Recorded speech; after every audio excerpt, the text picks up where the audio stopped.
디모데후서 2장 14절부터 26절까지 말씀입니다. 말씀을 같이 볼까요? 디모데후서 2장 14절부터 말씀을 보겠습니다. 너는 그들로 이 일을 기억하게 하여 말다툼을 하지 말라고 하나님 앞에서 엄히 명하라. 이는 유익이 하나도 없고 도리어 듣는 자들을 망하게 함이라. 너는 진리의 말씀을 옳게 분별하며 부끄러울 것이 없는 일꾼으로 인정된 자로 자신을 하나님 앞에 드리기를 힘쓰라. 망령되고 헛된 말을 버리라. 그들은 경건하지 아니함에 점점 나아가니라. 그들의 말은 악성 종양이 퍼져나감과 같은데 그 중에 후메네오와 빌레도가 있느니라. 진리에 관하여는 그들이 그릇되었도다. 부활이 이미 지나갔다 하므로 어떤 사람들의 믿음을 무너뜨리느니라. 그러나 하나님의 견고한 터는 섰으니 인침이 있어 일렀으되 주께서 자기 백성을 아신다 하며 또 주의 이름을 부르는 자마다 불의에서 떠날지어다 하였느니라. 큰 집에는 금그릇과 읒그릇뿐 아니라 나무 그릇과 질그릇도 있어 귀하게 쓰는 것도 있고 천하게 쓰는 것도 있나니 그러므로 누구든지 이런 것에서 자기를 깨끗하게 하면 귀히 쓰는 그릇이 되어 거룩하고 주인의 쓰심에 합당하며 모든 선한 일에 준비함이 되리라.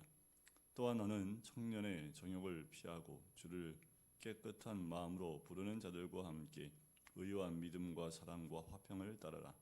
어리석고 무식한 변론을 버리라. 이에서 다툼이 나는 줄 알미라. 주의 종은 마땅히 다투지 아니하고 모든 사람에 대하여 온유하며 가르치기를 잘하며 참으며 거역하는 자를 온유함으로 훈계할지니 혹 하나님이 그들에게 회개함을 주사 진리를 알게 하실까 하며 그들로 깨어 마귀의 올무에서 벗어나 하나님께 사로잡힌 바 되어 그 뜻을 따르게 하실까 함이라. 아멘. 어제도 말씀을 드렸지만 디모데는 사도 바울의 영적 자녀와 같은 자입니다. 에베소라는 도시에 복음을 선포한 이후에 사도 바울이 에베소를 떠나고 뒤를 이어서 그 교회의 사역을 감당하는 젊은 사역자로서 디모데를 세우게 되지요. 사도 바울이 있을 때에는 말씀의 권위가 있었고 또 복음 선포자였으며 그 어떠한 말씀에 도전해도 사도 바울은 정확하게 그 말씀의 진리를 꿰뚫고 전했기 때문에 그 누구도 사도 바울에게 도전하는 사람이 없었습니다. 그런데 2대째 넘어와서 젊은 목회자가 세워지면서부터 자꾸만 그 말씀에 이제 다른 것으로 다가와서 사람들의 신앙과 믿음을 넘어뜨리려고 하는 그 자들이 나타나기 시작을 합니다. 디모데가 감당하기에 좀 어려웠던 것 같아요. 그리고 디모데가 몸이 약했습니다. 사도 바울도 그랬던 것처럼 그렇게 몸이 튼튼하지 못했습니다. 그래서 연약한 가운데 자꾸만 영적인 도전과 함께 어려운 일들이 많이 생기니까 이 디모데에게 번면의 메시지를 전하게 된 것이 디모데 전서와 후서의 내용이지요. 말다툼을 하지 말라고 합니다. 그리고 하나님 앞에서 엄히 명하라는 거지요. 왜냐하면 그 말다툼은 유익이 하나도 없고 도리어 듣는 자를 망하게 한다라는 겁니다. 교회 안에 다툼이 있는 것 하나님 기뻐하지 않으시죠. 그래서 하나님 앞에서 엄히 명하라는 겁니다. 왜냐하면 그 일들로 인해서 듣는 사람들이 시험을 받게 되기 때문입니다. 그러면서 이 디모데에게 권면의 가장 중요한 말씀이 15절에 나옵니다. 너는 진리의 말씀을 옳게 분별하라라는 거지요. 옳게 분별하라라는 그 말과 단어들은요, 석공이 돌을 똑바로 잘라내는 그 말에서 유래된 말입니다. 옳고 그름을 이 석공이 이 대리석을 잘라내듯 아주 정확하게 잘라내라는 거지요. 그것이 당시에 또한 지금도 마찬가지지요. 사역자가 해야 될 가장 중요한 직분이고 또 가장 중요한 사역 중의 하나입니다. 부끄러울 것이 없는 일꾼으로 인정된 자로 자신을 하나님 앞에 드리기를 힘쓰라. 사역자는 늘 하나님 앞에 드려지기를 힘쓰는 자이지요. 하나님이 부끄러워하지 않는 일꾼으로 인정받는 자로 하나님 앞에 드리기를 힘쓰라는 겁니다. 사역자로서 디모데가 늘 하나님 앞에 서 있어야 되고 하나님께 드려지는 자로서 있어야 됨을 사도 바울이 권면하고 있는 거지요. 이러한 자세가 사역자의 자세라는 겁니다. 진리의 옳고 그름을 분별하는 것뿐만 아니라 늘 하나님께 자신을 드리는 그 마음과 자세로 그 사역을 감당해야 됨을 이야기를 하는 거지요. 그리고 망령되고 헛된 말을 버리라는 겁니다. 왜냐하면 그들은 경건하지 아니함에 나아가기 때문이라는 거지요. 망령되고 헛된 말이 뭘까요? 진리에서 떠난 말을 의미합니다. 정욕에 쌓인 말들, 자기의 것을 위해서 만들어낸 말들, 자기를 위해서 만든 말들을 이야기합니다. 실제로 이 망령되고 헛된 말들이 이 에베소 교회에 퍼지기 시작을 했지요. 요한계시록에 우리가 함께 보았던 것처럼 에베소는 이런 망령된 말들을 통해서 자꾸 도전이 되었습니다. 그때 에베소 교회가 잘 분별을 했지요. 그래서 하나님께 칭찬받을 정도로 진리 위에 잘 세워진 교회가 에베소 교회였습니다. 그 헛된 말들 가운데 17절에 보면 악성 종양이 퍼져나감과 같이 그들의 말이 퍼져나갔다라고 얘기합니다. 악성 종양, 암 같은 존재들이라는 거지요. 여러분들 암이 뭔지 아십니까? 암이 종류가 참 여러 가지인데 이 암이 왜 문제가 되냐면 우리 세포는 원래 죽게 되어져 있습니다.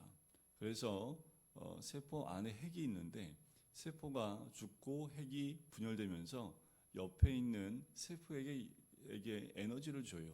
그래서 옆에 있는 세포가 세포 분열을 할 수 있는 힘을 주게 됩니다. 그러니까 우리 몸에서 세포들은 영원히 살 수 있는 것이 아니라 세포가 죽고 옆에 있는 세포를 살려주는 역할을 해서 늘 우리의 몸의 조직들이 새로워지는 겁니다. 그러니까 그 몸이 새로워지고 또 세포가 다시 분열을 하고 새로운 세포들을 만들어내면서 우리의 몸이 자꾸 새로워지는 겁니다. 그렇지 않고는 우리 몸이 견딜 수가 없죠. 그래서 하나님이 우리 인체 몸 가운데 세포들이 죽으며 에너지를 나눠주고 그 에너지를 받은 세포가 다시 세포 분열을 통해서 재생을 하는 겁니다. 이런 논리로 되어져 있는데 죽지 않은 세포가 이 암입니다. 이 암은 자기가 죽지 않아요. 자기가 살기 위해서 옆에 있는 세포를 죽이는 것이 이 암의 근본적인 모습입니다. 원래 세포는 죽음을 통해서 옆에 있는 세포에게 에너지를 주고 나눠주고 죽어야 되는데 이 암덩어리들은 자신이 살기 위해서 옆에 있는 세포를 죽여나가는 것이 되기 때문에 문제가 되는 거지요. 실제로 살아야 될 것은 죽고 죽어야 될 것이 죽지 않게 되는 겁니다. 그것이 악성 종양이지요. 그러니까 어떻게 해야 될까요? 옆에 있는 사람들을 자꾸 죽여나가는 겁니다. 그 가운데 후메네오와 빌레도가 있다라고 합니다. 진리에 관하여는 그들이 그릇되었는데 부활이 이미 지나갔다 하므로 어떤 사람들의 믿음을 무너뜨리느니라. 교리적으로 문제가 있습니다. 부활이 지나갔다고 얘기하는 거예요. 우리에게 부활의 소망이 없으면 우리가 신앙생활하는데 얼마나 큰 어려움이 있겠습니까? 지금의 고난을 견뎌내기도 쉽지 않지요. 지금의 아픔과 고통들을 이겨내지도 못합니다. 부활의 참 소망이 있기에 오늘도 그것을 의지하고 부활의 처음의 열매이신 예수 그리스도를 의지할 수 있는 거지요. 자, 그러나 하나님의 경고한 터는 섰으니 인침이 있어 일러스되 주께서 자기 백성을 아신다 하며 또 주 이름을 부르는 자마다 불의에서 떠날지어다 하였다라고 이야기하지요. 이 말씀은 이미 구약 말씀의 민수기와 이사야 말씀에서 우리에게 주어진 말씀입니다. 하나님의 경고한 터 위에 인침을 받으라는 거지요. 자, 그러면서 집에는 금그릇도 있고 은그릇도 있고 나무그릇도 있고 질그릇도 있습니다. 귀하게 쓰는 것 그릇도 있고 천하게 쓰는 것도 있지요. 각자 그릇은 만들어진 대로 그 쓰임바 용도가 다 다른 겁니다. 여러분들 금으로 만든 그릇으로 개밥그릇 할 수 있겠습니까? 너무 잘 살아서 모든 그릇이 금그릇이어서 그럴 수 있을지 모르지만 보통 금그릇은 귀한 손님이 올 때 그때 한번 쓰기 위해서 잘 보관해 놓는 그릇이지요. 집집마다 보면 그런 그릇들이 있어요. 귀한 손님이 올 때 쓰도록 준비되어져 있는 그릇. 하지만 막 쓰는 그릇도 있지요. 물 마실 때 쓰고 그리고 여러 가지 용도로 그냥 아무데나 막 쓰이는 그릇들도 있지요. 그러면 누구든지 이런 것에서 자기를 깨끗하며 귀히 쓰이는 그릇이 되어 거룩하고 주인의 쓰심에 합당하며 모든 선한 일에 준비함이 되리라. 그러니까 중요한 건 뭡니까? 금그릇이라 할지라도 더러우면 귀한 손님이 올 때 못 쓰는 거지요. 아무리 막 쓰는 그릇이라 할지라도 깨끗하게 닦여져 있고 준비되어 있으면 그냥 쓸 때 자연스럽게 깨끗한 그릇을 쓰게 되어 있다는 겁니다. 그릇에 중요한 것은 깨끗하게 준비되어져 있어야 된다라는 거지요. 그래야지 주인이 그 합당한 일에 쓰임 받을 수 있는 그릇이 될 수 있다라는 겁니다. 우리가 준비되어져 있어야 됨을 얘기해요. 거룩함으로 준비되어져 있어서 주인이 쓰시기에 합당하도록 준비되어져 있어야 함을 의미합니다. 시대가 갈수록 거룩은 사라집니다. 믿는 자들에게도 이상한 말들이 들어오기 시작을 하고 욕심이 채워지기 시작을 하고 주님 앞에 서 있는 모습이 아니라 자기의 욕심을 따라 살아가는 시대가 점점 가까이 와요. 하지만 그 가운데 거룩함으로 준비되어진 그릇들은 하나님이 쓰시기에 합당한 그릇으로 하나님이 쓰신다라는 거지요. 그래서 사도 디모데에게 얘기합니다. 너는 청년의 정욕을 피하고 주를 깨끗한 마음으로 부르는 자들과 함께 의와 믿음과 사랑과 화평을 따르라는 거지요. 의를 따르고 믿음을 따르고 사랑과 화평을 따르라는 겁니다. 자기의 마음을 깨끗하게 하는 자들을 그 마음으로 부르는 자들과 함께 이렇게 따르라는 거지요. 정욕을 피하라는 겁니다. 자신의 생각과 욕심과 탐심과 탐욕을 다 피하라는 겁니다. 오직 의와 사랑과 화평과 믿음을 따르라는 거지요. 그래서 어리석은 변론을 피하라는 겁니다. 변론은 유익함이 없다라고 얘기하는 거지요. 거역하는 자들이 있어요. 그러면 온유함으로 훈계하라라는 거지요. 그들을 돌이킬 수 있도록 훈계하라. 다투지 말라는 겁니다. 사역자로서 다투지 말고 온유함으로 가르치기를 잘하며 참으라는 거지요. 그게 사역자의 본분이다라고 이야기합니다. 참 쉽지 않지요.